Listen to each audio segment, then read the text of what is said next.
ಅಂತ ಅಂದ್ಬಿಟ್ಟು ಆ ಸರ್ ನೋಡಿದರೆ ಬಂದೇ ಇಲ್ಲ.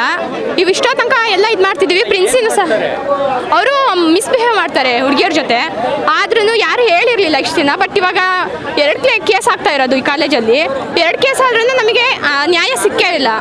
ಏನು ಮಾಡ್ತಿದ್ದಾರೆ ಅಂತ ಗೊತ್ತಾಗ್ತಿಲ್ಲ. ಪ್ರಿನ್ಸಿ ರೆಸ್ಪಾನ್ಸ್ ಮಾಡ್ತಾ ಇಲ್ಲ. ಏನಂತ ಹೇಳಿರು ಅಂದರೆ, ಯಾರ ಮೇಲೆ ಆ ಥರ ಆಗಿರೋದು ಅವ್ರು ಮಾತ್ರ ಬರ್ರಿ, ನುಡ್ಕಿದಾರೆಲ್ಲ ಹೋಗ್ರಿ ಅಂತಿದ್ದಾರೆ. ಅವ್ರು ಒಳಗೆ ಇಟ್ಕೊಂಡು ಏನು ಮಾಡ್ತಾರೆ? ಅವ್ರು 4 ಜನಕ್ಕೂ ಏನಾದರೂ ಮಾಡಿದ್ರೆ ಏನು ಮಾಡಬೇಕು?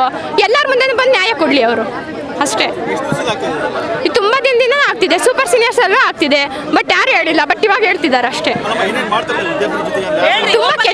ತುಂಬ ಕೆಟ್ಟ ಮಾಡ್ತಾರಂತೆ. ಇದ್ರ ಹಿಂದೆ ಒಬ್ರು ಸರ್ ಮೇಲೆ ಆಗಿತ್ತು. ಆ ಸರ್ ಏನೋ ಹುಡುಗಿಯರಿಗೆಲ್ಲ ತುಂಬ ಕೆಟ್ಟ ಮೆಸೇಜ್ ಮಾಡಾರಂತೆ. ಬನ್ನಿ ಡೇಟಿಗೆ ಬನ್ನಿ ಅಂತ ಕರಿತಿದ್ರಂತೆ. ಇಷ್ಟೆಲ್ಲ ಮಾಡ್ತಿದ್ರು ಈ ಥರ ಹುಡುಗರನ್ನೆಲ್ಲ ಕಳಿಸ್ಬಿಟ್ಟು ಹುಡುಗಿಯರಿಗೆ ಅಷ್ಟೇ ಇದು ಮಾಡ್ತಿದ್ರಂತೆ. ಇಷ್ಟೆಲ್ಲ ಮಾಡಿದ್ರು, ಕಂಪ್ಲೇಂಟ್ ಮಾಡಿದ್ರು, ಏನೋ ಸರಿಯಾಗಿ ಆಕ್ಷನ್ ತಗೊಂತ ಇಲ್ಲ ಇಲ್ಲಿ. ಸರ್ ಹಾಂ ಸರ್ ಕಂಪ್ಲೇಂಟ್ ಮಾಡಿದ್ದೀವಿ. ಪ್ರಿನ್ಸಿ ಆದರೆ ಇವಾಗ ಬಂದೇ ಇಲ್ಲ ನೋಡಿ. ಮಾಡಿದ್ವಿ ಸರ್. ಅವ್ರು ಏನು ರೆಸ್ಪಾನ್ಸೇ ಮಾಡ್ತಾ ಇಲ್ಲ. ಯಾರು ಆಗಿರೋದು ಅವ್ರು ಮಾತ್ರ ಬನ್ನಿ ಅಂತಿದ್ದಾರೆ. ನಮಗೆ ಇವಾಗ ನ್ಯಾಯ ಬೇಕು, ಅವ್ರನ್ನ ತೆಗಿಬೇಕು ಸರ್. ಈ ಥರ ಮತ್ತೆ ಇನ್ನೊಬ್ರು ಮಾಡಬಾರ್ದು. ಆ ಥರ ನ್ಯಾಯ ಬೇಕು, ಆಕ್ಷನ್ ತಗೊಬೇಕು.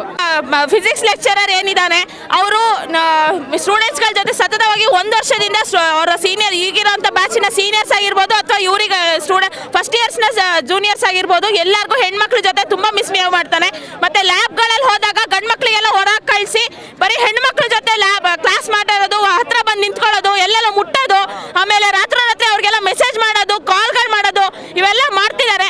ಅದಕ್ಕೆ ನಾವಿಲ್ಲಿ ಸತತವಾಗಿ 2 ಗಂಟೆಯಿಂದ ಸ್ಟ್ರೈಕ್ ಮಾಡ್ತಾ ನಿಂತಿದ್ದೀವಿ. ಇನ್ನೂ ಒಬ್ರು ಒಂದು ಪ್ರಿನ್ಸಿಪಲ್ ಜವಾಬ್ದಾರಿಗೆ ಪ್ರಿನ್ಸಿಪಲ್ ಇಲ್ಲಿಗೆ ಬಂದಿಲ್ಲ. ಇನ್ನು ಆ ಲೆಕ್ಚರರಿಗೆ ಕರ್ಸಿ ಅಂತ ನಾವು ನೆನ್ನೆನೇ ಅವ್ರಿಗೆ ಕರ್ಸ್ಬಿಟ್ಟು ಬೆಳಗ್ಗೆ ಮಾತಾಡಿಸಿ ಎಲ್ಲ ನ್ಯಾಯಕ್ಕೂ ಸಿಗಬೇಕು ಅಂತ ನಾವು ನೆನ್ನೆನೇ ಎಲ್ಲ ಮಾತಾಡಿ ಪ್ರಿನ್ಸಿಪಲ್ ಹತ್ರ ಮಾತಾಡಿದ್ದೀವಿ. ಆದರೂ ಇನ್ನೂ ಇಷ್ಟು ಬೆಳಗ್ಗೆ ಆದರೂ ಮಧ್ಯಾಹ್ನ ಆದ್ರೂ ಇನ್ನೂ ಬಂದಿಲ್ಲ ಯಾರು. ಹಾಗಾಗಿ ನಾವು ನಮ್ಮ ಡಿಮ್ಯಾಂಡ್ ಏನು ಅಂತಂದರೆ ಅವನಿಗೆ FIR ಆಗಿಬಿಟ್ಟು ಅವನಿಗೆ ಯಾವುದೇ ರೀತಿಯ ಮುಂದಿನ ಜೀವನದಲ್ಲಿ ಅವನಿಗೆ ಯಾವ ಕಾಲೇಜಲ್ಲೂ ಕೆಲಸ ಸಿಗದಿರೋ ಥರ ಆಗಲಿ. ಆ ಶಂಕರ್ ಅನ್ನೋ ಒಬ್ಬ ಫಿಸಿಕ್ಸ್ ಲೆಕ್ಚರರಿಗೆ ಮುಂಚೆನೆ ಎಲ್ಲ ತಂದಿದ್ದೀವಿ. ಪ್ರಿನ್ಸಿಪಲ್ ಕೂಡ ಅದಕ್ಕೆ ರೆಸ್ಪಾಂಡ್ ಮಾಡಿಲ್ಲ ನೀಟಾಗಿ. ಹಾಗಾಗಿ ನಾವು ಇವತ್ತು ರೋಡಿಗೆ ಇಳಿಬೇಕಾಗಿರೋ ಪರಿಸ್ಥಿತಿ ಬಂದಿದೆ.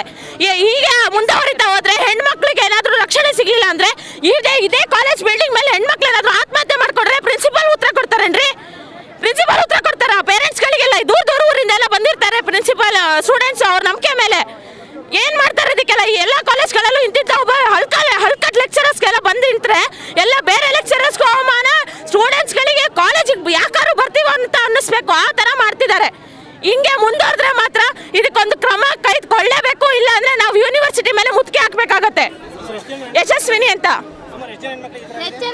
ಫಸ್ಟ್ ಇಯರ್ ಸ್ಟೂಡೆಂಟ್ಸ್ಗಳು ತುಂಬ ಜನಕ್ಕೆ ಈ ಥರ ಆಗ್ತಾ ಇದೆ. ಹೆಣ್ಮಕ್ಳಿಗೆ ಅವರ ಪ್ರೈವೇಟ್ ಜಾಗಕ್ಕೆಲ್ಲ ಮುಟ್ಟೋದಾಗಿರ್ಬೋದು ಅಥವಾ ಏನೇನೋ ಕ್ಲಾಸ್ಗಳಲ್ಲಿ ತುಂಬ ಹೊಲಸಾಗಿರೋಂಥ ಮಾತುಗಳನ್ನು ಆಡೋದಾಗಿರ್ಬೋದು, ಹಿಂಗೆಲ್ಲ ಮಾತಾಡ್ತಿದ್ದೆ ಮುಂದುವರೆದ್ರೆ ನಾವಂತೂ ಸುಮ್ಮನೆ ಕುತ್ಕೊಳ್ಳೋರಂಥ ವಿದ್ಯಾರ್ಥಿ ಪರಿಷತ್ನವ್ರು ಇತಿಹಾಸನೇ ಇಲ್ಲ ಸುಮ್ಮನೆ ಕುತ್ಕೊಳ್ಳೋಂಥದ್ದು.